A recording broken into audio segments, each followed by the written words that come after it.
So if you could not guess by the title, we will be going through everything I made in 2025 before it becomes 2026, because it is currently December 29th as of filming this, and I'll probably get it out 31st.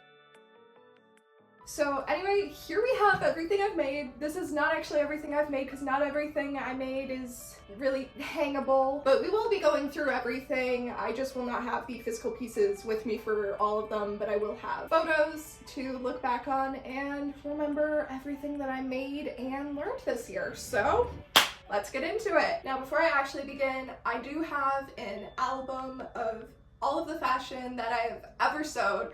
So I'm just gonna quick pull that up so I make sure I do not miss out on anything. All right, now let's begin. So this first dress, I actually started last December, but I did finish it this year. I would say I pretty evenly split the work between last year and this year, so I'm counting it as this year.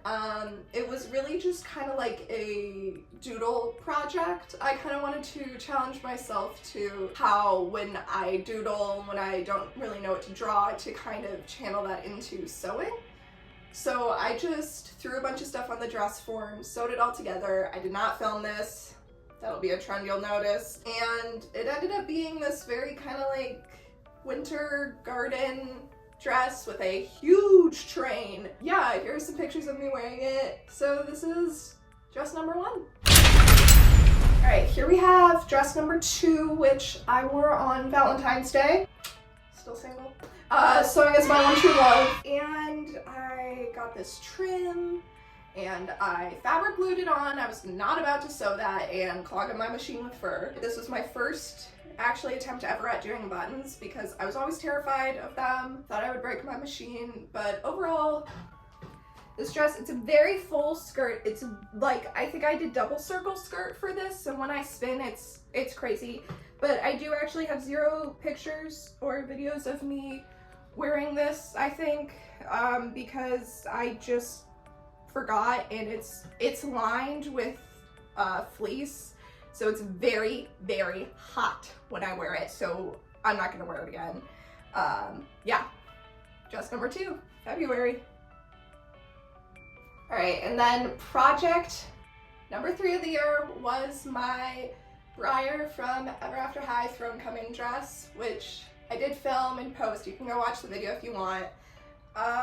This honestly is one of my favorite dresses. I mean, it's really the skirt that I love. The top, I think I could have done better trying to replicate the thorns and the vines, but I did hand sew it so I could seam rip it off later if I really didn't like it. And I love that skirt. I've worn pieces of that skirt like throughout the year for different like parties and events and stuff, and it's just like, I love the colors, the fabric is great. I mean, it's just a bunch of circle skirts, but even something so simple can just look so good. And that petticoat, it's not a legit petticoat, it's just what I call it, but it was like the easiest thing ever to sew, and it just made all the difference. Yeah, this is March, April. So now we're moving on to May.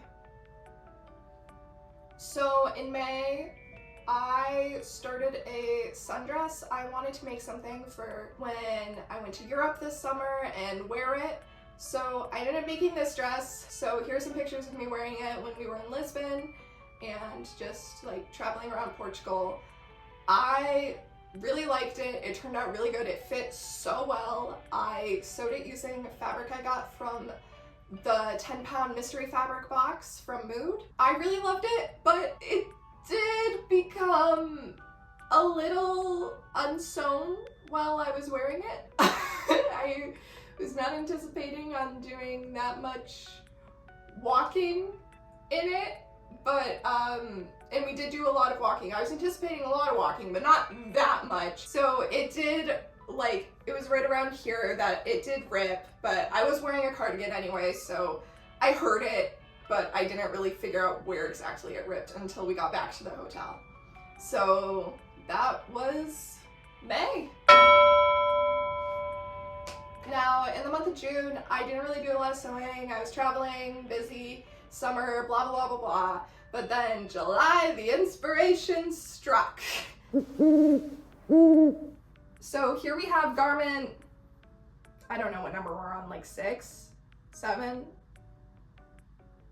Why did I do that? But anyway, here is this very, very simple in concept, but it was kind of technically heavy. I patterned the whole thing out. I was working with satin, so I really didn't want any puckering or anything weird with the fitting. It's backless and off the shoulder, so I wanted to make sure it would still like stay up. But overall, honestly, I love this dress. I really don't wear it enough because it's white and cotton and I'm scared to get anything on it to ruin it. The colors of this, I mean, turquoise, purple, red, I mean, that's Ariel, so I wanted to make it very summery and kind of like beachy, oceany.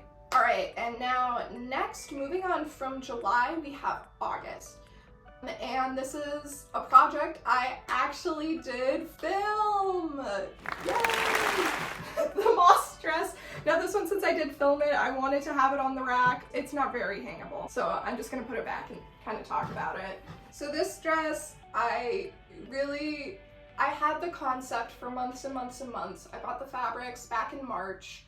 I knew what I wanted to do. It was just really a motivational struggle for me, which this year I have grown to love sewing more than I ever have before, and fashion and design and all of it. But at the same time, I've really struggled with motivation because each project forces me to push myself, which I love. I love learning new techniques, mastering the art of sewing even more, and just making projects look a lot more professional. But at the same time, that requires a lot more time, a lot more patience, a lot more effort.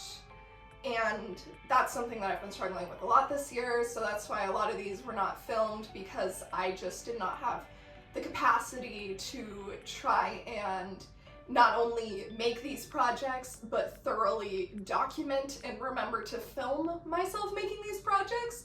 Because believe me, at least half of these, if not more, I did film the first half of me making them and then just kind of gave up. But anyway, here we're at the moss dress, and I made this July, August, but I did only post it like a few weeks ago, the video, because again, I just was not really motivated to edit it. But we have it, it exists, I love it. I think I could do it better next time, especially since, I wish I made the top longer. I knew I wanted like a higher waist because I wanted it to be like princessy, royally, and kind of following the 1700s, 1800s trends. They loved their high waists, but I really overestimated how high I actually wanted it to be.